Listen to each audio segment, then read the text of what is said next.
As promised, joining me here on the Rich Eisen Show for the first time on Zoom and for the first time as a Philadelphia 76ers head coach, friend of the program, Doc Rivers. How are you, Doc? I am doing terrific. Sorry about the light background in the back. That's motion detectors, I guess. But I'm doing absolutely phenomenal. We were trying to have an NBA season through COVID, and we're finding out that it's difficult. I think we knew that, though. So that's why I guess that's where I want to begin with you, because there was a game recently where it was the Philadelphia 76ers. It felt like to me, Doc. Yeah,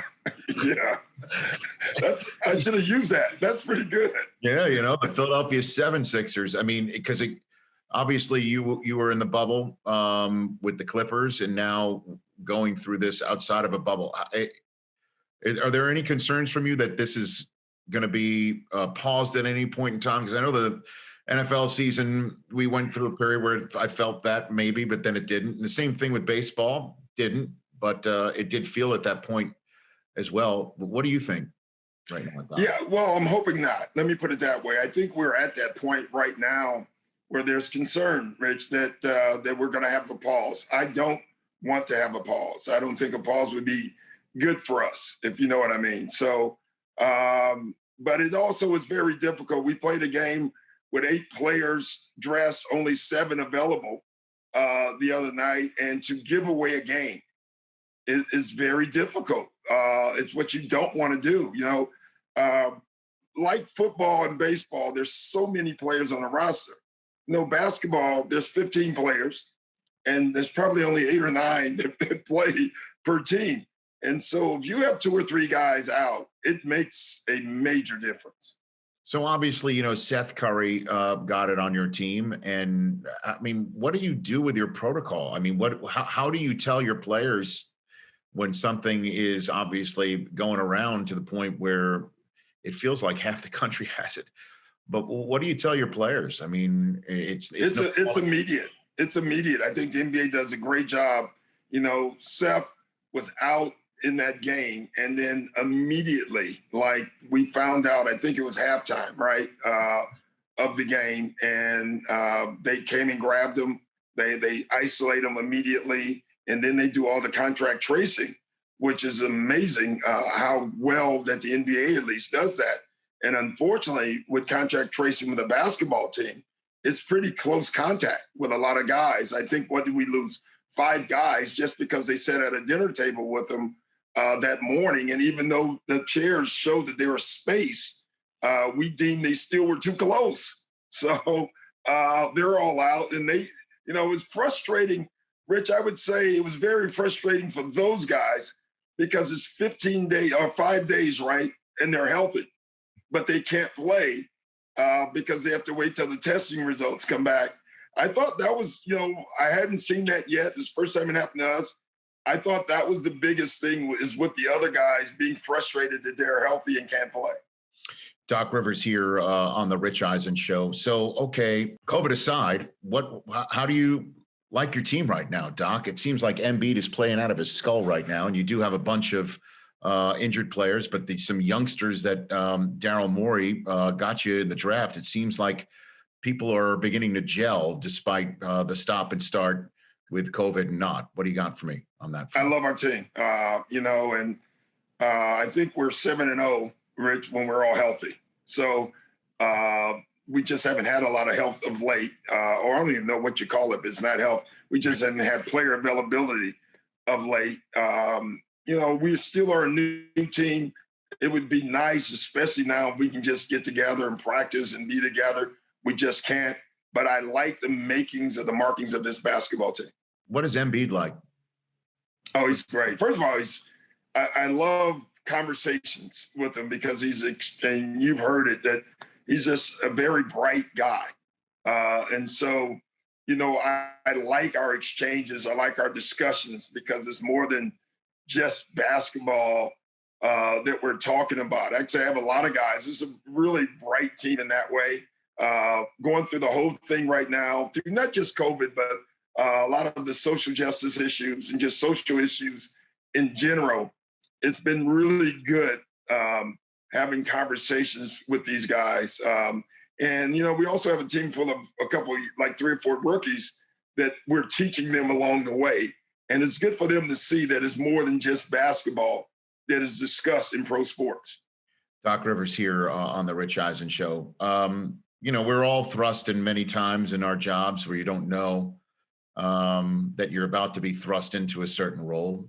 Obviously you experienced that with the Clippers with Donald Sterling back in Los Angeles. And then during the bubble, when social justice was quite on the forefront of everybody's minds in the country, but certainly on the NBA and the NBA players. You had a soliloquy in a post-game press conference about America, about people of color in America, and it turned into a Lincoln Project advertisement. Millions of people saw it. Did you ever think you would be in a position of being a social justice face front individual in the NBA, Doc? No, nor do I care to be. But, listen, I come from Chicago and I come from a family that has always been involved in what's right is right. It's funny, we do call it social justice or injustice. My parents used to say what's right is right, equality for all. And, my dad always said something, Rich, that I think more people should hear. Just because one group of people want equality, and in this case, it's many groups. It's not just blacks. It's a lot of people that want it. Just because they want equality doesn't mean that they're taking away your equality. What they're saying is they want the same thing. They want equal rights, and equal rights should not be a political statement. It should be something that we all morally want for each other. But we still all need to listen to each other as well. And I think as a country, we have to do a better job of that. Where do you think everything is in terms of the NBA? As you know, the NBA said that they were going to get involved, and there was, there was a conversation in the bubble about not playing. The NBA and the owners got together and said that we want to map out a plan. Where do you think that plan sits right now, Doc? I think that plan is great. I mean, we already have done things, getting arenas as voting venues for the elections. We're terrific.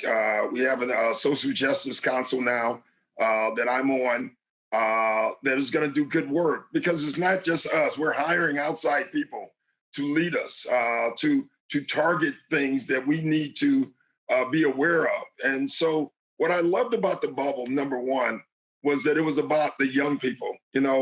Obviously I said what I said, and that got a lot of the rub. But what people didn't see was all the young people being involved and being emotional and trying to figure out where to go with all this stuff. And they targeted several areas, and they're doing it. I love where not just the NBA is at with young people. I love the young people right now in America have decided that they do have a say, and they're going to get involved in the voting process. They're involved in politics. Because let's just be honest, politics are involved in you every single day. So when you hear people say, I don't want to get involved, I'm thinking, okay, but it's involved in you. So you might as well get involved.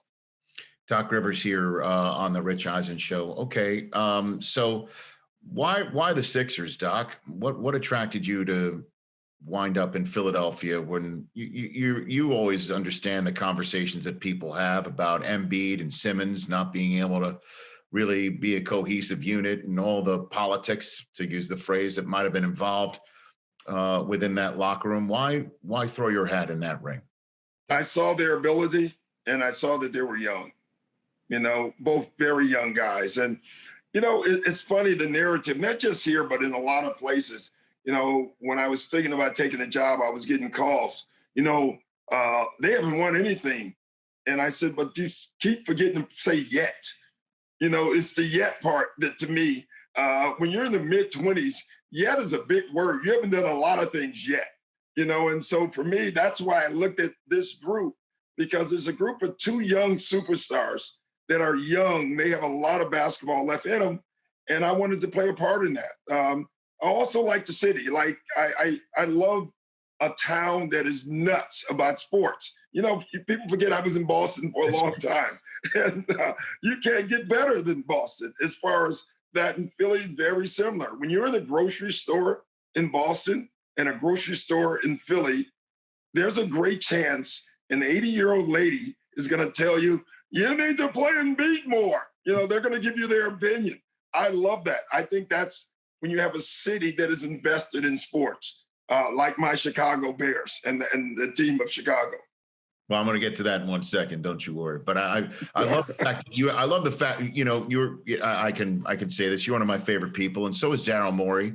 I just love that he, whenever he's been on my show, he just spits the truth. And on occasion, he knows where that line is between getting fined by Adam Silver or not. And it's just fun just listening to pick his mind. You were talking about smart people as well. How do you and he mesh? How do you think you and he work together that Philadelphia Sixers fans might want to know about? Very well. First of all, we had a relationship. We were in Boston together. I told him, now let's not do the same thing, because we were in Boston doing the losing years in Boston. I said, let's be in Philly together doing the winning years now. Right. So that helped. It also helped the moment I was fired from the Clippers, my first call, literally, to me was Daryl Morey. He calls right away and wants me to come to Houston. And I told him, no, that's not going to happen. I jokingly said, hey, why don't you come to Philly with me? And I was literally joking with him because I told him that's probably where I would be going. And then, listen, it worked out. But the relationship with him and Elton and me, we literally talk every day. We're an open book. I love his brain. I just love his brain. I think he's one of the smarter men in team sports. And I really believe that. He has the ability to see trades and see the cap and see maneuvers, not just for now, but for later. That's not me. I can't do that. Right. But what he does well and what we do well is we listen to each other. Daryl has had several trades so far that don't want to do that. And he moves on, and so that's the type of relationship you have to have when you have coach and management. I think it works that way. Did one of them involve a now former Houston Rocket, Don? No. That was obviously a big thing, obviously. And as I said after that, I'm glad where we're at right now. Sometimes the best trades you do is the ones you don't do. And I'm hoping that's the case. So before I let you go, I'll give you the floor. What do you think the Bears should do with Trubisky, Doc? I think they should keep him. I'm a keeper. I know I'm not in the minority in that. I think I know it. I think they should keep him. He's a good player. He's solid. He got better this year. I love, first of all, and I'm going to say this, not because I'm a darn coach, all right? I'm a Bears fan. Right. I love they kept Nagy. I'm a big Nagy fan. I'm bullish on him as well. I love our defense. I think we're closer than people think. That's not what, let's say, an 80-year-old woman in a supermarket in Chicago is telling Matt. Oh, trust me, it's not what my brother is saying right now. I love that. It's what I say. Do you reach out to Nagy? Do you coach? Yeah. We text back and forth all the time. We have a great relationship. He brought me in during COVID to talk to the team. And I did also, talk to a couple other teams. As I say, I always talk to my brother, Phillip Rivers, no matter where he's at. So, I love football. That, man. I love football. I love the workings of it. It's so much more complicated in some ways than basketball, but the execution of plays is what just makes me love that sport. Yeah, the neck up stuff is really intense. And obviously people have to do the neck up stuff while looking across the line of scrimmage, know that there's 11 grown-ass men that are coming to try and take them out. So you want to handicap the field here, NFC, AFC championship game? You got, man, it's two tough calls. I got KC if Mahomes plays. Right. I think they might be trending in that direction, but you never know. Yeah. And then where I'm going with this. I got Tom Brady. All right. And Aaron Rodgers is the MVP, but he's a Packer. I'm from Chicago, and I just can't do it. I just can't. So I'm going with Tom Brady as my savior. Right. Have you ever teed it up with Tom? You ever played with him? I have not. I've been at the club with him, at Bel Air, but I've yet to play with him. Yeah. Right. I mean, because, I guess the only guy you could compare him to would be Jordan, in the fact that every slight is personal. don't look at him the wrong way because you might get the horns. You know what I'm saying? I love his leadership. I don't know what it is about guys like him, but they have the ability to lead no matter where they're at. And people don't realize great leaders have to get people to follow. And when you're in pro sports, to get a whole locker room to follow you with all those egos means you're magical. And actually, Aaron is pretty good at it as well. Right. Okay, that's my one Packer compliment. All right, that's it. That's it for me. But Brady is the best leader, not only as a quarterback, but best leader in football in a very long time. All right, Doc, thanks for the time. Have a great, be healthy. My God. All right. Hope to see your team as one and seeing them back to full strength real soon. Thanks for the time. Thanks, Rich. Nice seeing you. Right back at you. That's Doc Rivers right here on The Rich Eisen Show. Hey, you watched all the way to the end. Thanks for that. Watch more right here.